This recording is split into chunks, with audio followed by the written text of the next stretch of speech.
feel like you can produce positive outcomes through your behavior. Now think back at your school.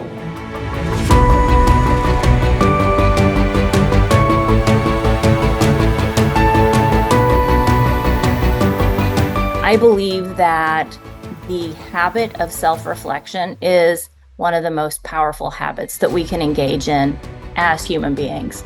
And simply put, that just means that we take time to think about and to evaluate our behaviors.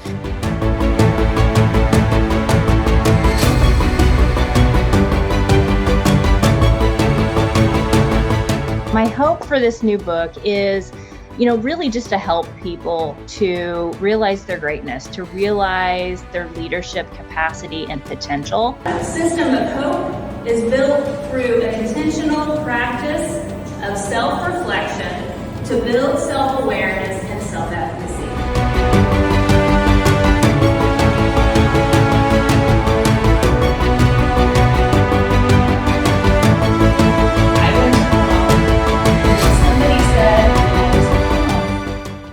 Her brother's dead and she's a problem.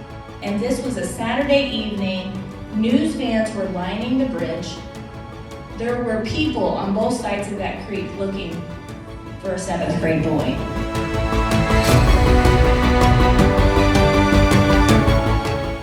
Who could you share your story with in an effort to help you find hope and to help them find hope? Because I think in that there is a lot of healing.